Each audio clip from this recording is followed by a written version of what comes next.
चढ़ती कला fast news. नमस्कार, मैं रचना शर्मा चढ़ती कला टाइम टीवी देख रहे सभी दर्शकों का स्वागत करती हूं। आप देख रहे हैं फास्ट न्यूज।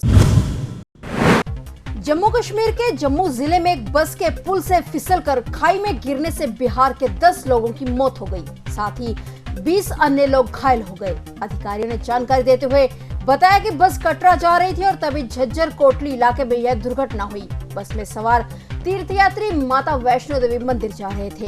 कटरा त्रिकुटा पहाड़ियों के ऊपर स्थित प्रसिद्ध तीर्थ स्थल के लिए आधार शिविर है। जम्मू के वरिष्ठ पुलिस अधीक्षक चंदन कौली ने कहा कि 10 लोगों की मौत हो गई और 20 अन्य घायल हो गए। बचाव अभियान जारी है। स्थानीय निवासी बचाव अभियान में पुलिस की मदद कर रहे हैं। उन्होंने बताया कि घायलों को जम्मू में सरकारी मेडिकल कॉलेज अस्पताल में भर्ती कराया गया है।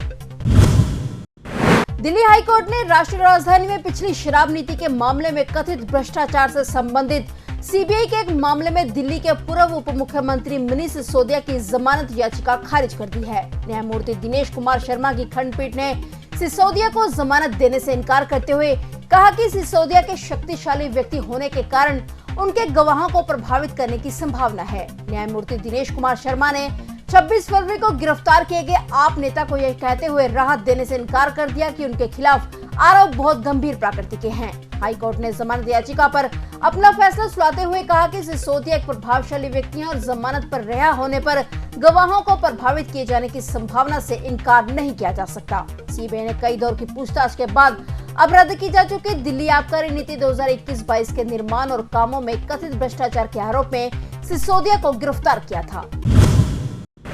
कुरू नेशनल पार्क में 6 चीतों की मौत के बाद अब सरकार अलर्ट हो गई है। इसके तहत चीतों को दूसरी जगह शिफ्ट करने की तैयारी तेज कर दी गई है। चीतों को नवंबर महीने से पहले मंदसौर के गांधी सागर अभ्यारण्य में बसाने की कोशिश की जाएगी। इसके अलावा कुछ चीतों को नौरादेही अभ्यारण्य में छोड़ा जाएगा। बता दें कि जंगली जानवरों के लिए इस्तेमाल होने वाली दवा और उपकरणों को भी अभी अमेरिका और दूसरे देशों से खरीदा जा रहा था, लेकिन अब भारत में ही जंगली जानवरों के लिए इस्तेमाल होने वाली दवा और उपकरणों की कमी को पूरा करने की कोशिश की जा रही है।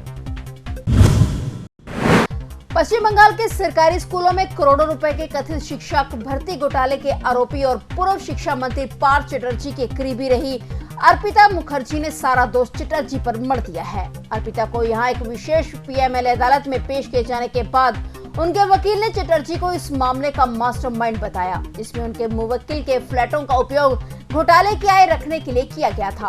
वहीं ईडी के वकील ने कहा कि पूर्व मंत्री के नाम पर 31 जीवन बीमा पॉलिसी हैं, जिनमें अर्पिता मुखर्जी नामांकित हैं। अगर अर्पिता का घोटाले से कोई संबंध ना था तो उन्होंने अपना मुंह पहले क्यों नहीं खोला और उनके स्वामित्व वाले फ्लैटों में भारी मात्रा में धन रखे होने के बारे में पुलिस को सूचित क्यों नहीं किया गया। उन्होंने कहा कि 3 संपत्तियां विशेष रूप से अर्पिता के नाम पर हैं, जबकि बाकी दोनों का संयुक्त रूप से स्वामित्व है।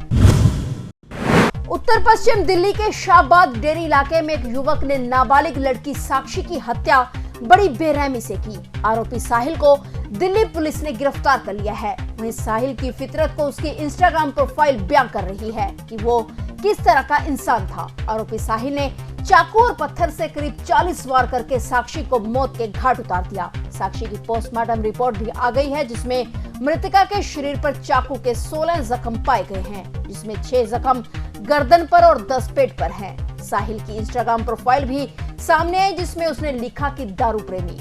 उसने काफी रील्स भी बनाई और उसका हुक्का पीते हुए भी कई रील हैं। एक रील में वो कहता है कि दुनिया शांति से जीने नहीं देती भाई, आतंक मचाना जरूरी है। कलाई में कलावा के साथ ही कुछ तस्वीरों में उसे रुद्राक्ष की माला पहने भी देखा जा सकता है। गिरफ्तारी के बाद सामने आई उसकी तस्वीरों में भी कलाई में कलावा बंधा नजर आ रहा है। दिल्ली पुलिस ने 20 साल के आरोपी साहिल को उत्तर प्रदेश के बुलंदशहर से गिरफ्तार किया है।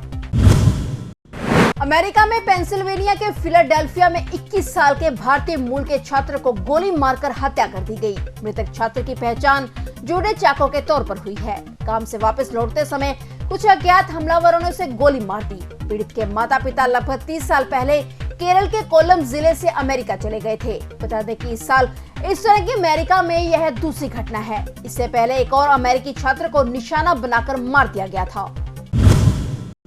विजिलेंस ब्यूरो ने आय से अधिक संपत्ति के मामलों में पंजाब के 2 पूर्व मंत्रियों को तलब कर लिया है। ब्यूरो के वरिष्ठ अधिकारियों ने बताया कि 31 मई को पूर्व कांग्रेस मंत्री गुरप्रीत सिंह कांगड़ को बुलाया गया है। कांगड़ को इससे पहले भी ब्यूरो ने बुलाया था, परंतु कांगड़ ने तर्क दिया था कि वे स्वास्थ्य कारणों के चलते विजिलेंस ब्यूरो के पास आने में असमर्थ हैं। विजिलेंस ब्यूरो ने 5 जून को पूर्व कांग्रेस मंत्री और मौजूदा भाजपा नेता बलबीर सिंह सिद्धू को भी बुलाया है। असल में विजिलेंस ब्यूरो इन दोनों मामलों में आय की तुलना में अधिक संपत्ति बनाने को लेकर जांच कर रहा है। ब्यूरो ने अपने पास कुछ रिकॉर्ड इकट्ठे किए हुए हैं और अब इन दोनों पूर्व मंत्रियों द्वारा विजिलेंस ब्यूरो के सामने अपनी संपत्ति को लेकर अपने दस्तावेज पेश किए जाएंगे। पिछले लोकसभा चुनाव में चाय पे चर्चा की सफलता के बाद उसे आगे बढ़ाते हुए भारतीय जनता पार्टी अब केंद्र में मोदी सरकार के 9 साल पूरे होने के मौके पर टिफिन पे चर्चा या भोजन पे चर्चा की तैयारी कर चुकी है। इसके जरिए आगामी लोकसभा चुनाव 2024 के लिए उत्तर प्रदेश में जनता का समर्थन जुटाने के लिए भी तैयारी की जा रही है। बीजेपी के पदाधिकारियों ने कहा कि टिफिन पे चर्चा या भोजन पे चर्चा भाजपा के जनसंपर्क कार्यक्रम का हिस्सा होगा। इसे पूरे यूपी में आज 30 मई से शुरू किया जा रहा है। इस अभियान को अगले साल होने वाले लोकसभा चुनावों के लिए जनसंपर्क बढ़ाने के लिए बीजेपी के प्रमुख साधनों में से एक के रूप में देखा जा रहा है। पंजाब के मुख्यमंत्री भगवंत मान के द्वारा आज दोपहर 12 बजे एक बैठक बुलाई गई थी। सीएम मान ने इस बैठक को 12 बजे से पहले ही स्थगित करने का फैसला कर लिया। दरअसल मुख्यमंत्री ने रजिस्ट्रियों की एनओसी को लेकर यह अहम बैठक बुलाई थी, जिसमें अलग अलग विभागों के अधिकारियों को बुलाया गया था। बताया जा रहा है कि इस मसले के समाधान के लिए बैठक में मंथन किया जाएगा ताकि आने वाले दिनों में लोगों को बड़ी राहत मिल सके। फिलहाल 12 बजे की बैठक को स्थगित कर दिया गया। बैठक को लेकर अब मान सरकार आगे क्या फैसला लेती है, यह अभी साफ नहीं है। चेन्नई सुपर किंग्स ने 5वीं बार आईपीएल का खिताब जीत लिया। सीएसके ने फाइनल में डिफेंडिंग चैंपियन गुजरात टाइटंस को 5 विकेट से हराया। चेन्नई की जीत के हीरो रविंद्र जडेजा रहे। उन्होंने आखिरी 2 गेंद में बाजी पलट दी और उन्होंने एक छक्का और चौका लगा टीम को चैंपियन बना दिया। जीत के बाद रविंद्र जडेजा दौड़ते हुए डगआउट की तरफ गए और वहां खड़े कप्तान महेंद्र सिंह धोनी ने उन्हें अपने गले लगा लिया। सिर्फ धोनी ने ही जडेजा को गले नहीं लगाया, बल्कि फाइनल देखने के लिए स्टेडियम में जडेजा की विधायक पत्नी रिवाबा भी मौजूद थी। जडेजा के जीत का चौका लगते ही वो भावुक हो गई और उनकी आंखें नम हो गई। इसके बाद वो मैदान में आई और उन्होंने जडेजा को गले लगा लिया। फिलहाल फास्ट न्यूज में इतना ही और नए समाचारों के साथ फिर से हाजिर होंगे। तब तक के लिए देखते रहिए चढ़ती कला टाइम टीवी और अब मुझे दीजिए इजाजत। धन्यवाद। चढ़ती कला फास्ट न्यूज।